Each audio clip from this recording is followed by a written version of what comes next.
नेहरू ने कभी भी इस देश के सभी निवासियों को एक नहीं माना।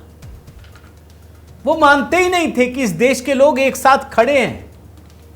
वो बोलते थे इसको मानने का, इस बात का जिक्र करने का कोई औचित्य ही नहीं है।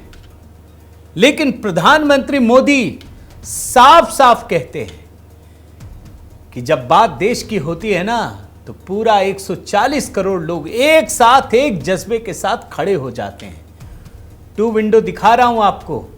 पहला 2 विंडो जो आप देख रहे हैं ना, वो तो आपको मैंने दस्तावेज दिखाया, मैं पढ़ देता हूं क्या लिखा है। Shri Jawaharlal Nehru, nor is it any good to talk about, मैं हिंदी में पढ़ता हूं, इस बात का जिक्र करने का भी कोई औचित्य नहीं है कि हमारे 45 करोड़ भारतीय एक साथ खड़े हैं। ये वर्बेटिम बोल रहा हूं दोस्तों, जो कहा वही बता रहा हूं। अब आप प्रधानमंत्री मोदी को सुनिए, जो इन्होंने आदमपुर एयरबेस में 13 मई को आम लोगों को संबोधित करते हुए कहा, सैनिकों के साथ साथ आम लोगों को। सुनिए। माता की जय ये सिर्फ उद्घोष नहीं है, ये देश के हर उस सैनिक की शपथ है जो मां भारती की मान मर्यादा के लिए जान की बाजी लगा देता है। ये देश के हर उस नागरिक की आवाज है जो देश के लिए जीना चाहता है, कुछ कर गुजरना चाहता है।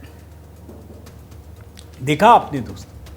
अच्छा, ये प्रधानमंत्री नेहरू, प्रथम प्रधानमंत्री नेहरू, इनका भाषण कब का है ये बता देता हूं।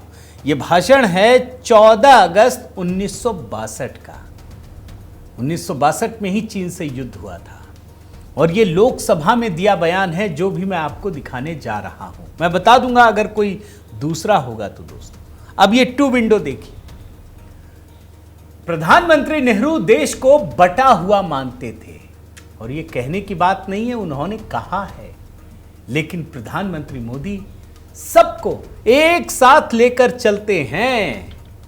अब मैं जरा आपको इनके जो अंग्रेजी में लिखे हुए दस्तावेज में उसको ट्रांसलेट करके बताता हूं। 14 अगस्त 1962 नेहरू क्या कहते हैं, जब हमारी सामान्य गतिविधियों की बात आती है तो हम 45 करोड़ हैं, जो निरंतर 45 करोड़ भागों में बटे हैं।